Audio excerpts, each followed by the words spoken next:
Hi, this is a short video on what is an annual return.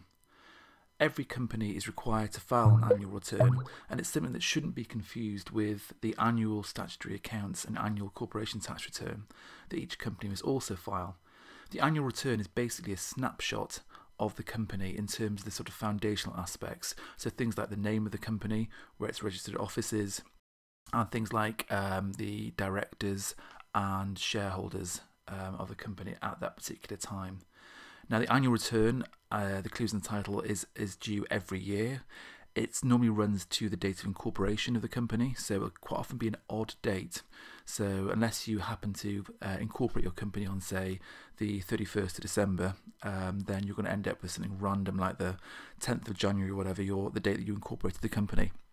You can change the date of the annual return to make it something a bit more memorable, but you will normally get a letter from the company's house stating that you are required to file the annual return.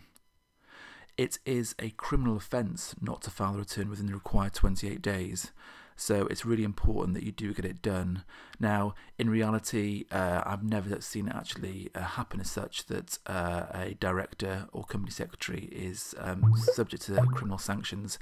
However, I wouldn't take the risk. The most likely thing that's going to happen is that your company will be struck off. And that normally happens. You have 28 days to complete the annual return, and then I guess probably about a month after that, you may well find there's a notice in the Gazette to initiating proceedings to strike off your company. I don't know the exact timings, but I wouldn't be surprised if 2 to 3 months later you don't have a company anymore. So it's not a hard document to complete, so it's just one of those things you've got to get done. The starting point is really Companies House. You're best off filing online because it's cheaper. There is a charge for filing the annual return. At the time of this, in January 2014, the charge is £13 for an online filing. I think it's close to £40 if you file it via paper. So it's the whole thing. We're trying to move across to an online filing process. So here we are. Get to companieshouse.gov.uk. And here you can see you can file your annual return online. You will need your authentication code, which you should hopefully receive with a letter. Sometimes if you set up your company online, you'll have a web filing already, so you'll need that to be able to file it. So make sure you've got all your documents together before you start. And then if you want any guidance in terms of how you fill it out, it's quite self-explanatory as you run through it. Often your accountant like us will do on your behalf, but if you're doing it yourself, it is fairly self-explanatory. If you do have some questions, you can go to the guidance here. It's fairly good, the guidance on Companies House website.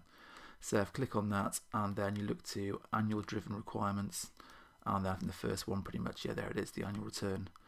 And it talks you through what it's about and why it's required, and what is an annual return. As I said before, a snapshot of certain company information, things like the name of the company, registered number, etc., principal place of business. All of that is included within the annual return. So there we have it. It's a short video about what is an annual return. Hopefully that explains the basis for it. My name's Steve Livingston, and this is a short video on behalf of businessn2k.com.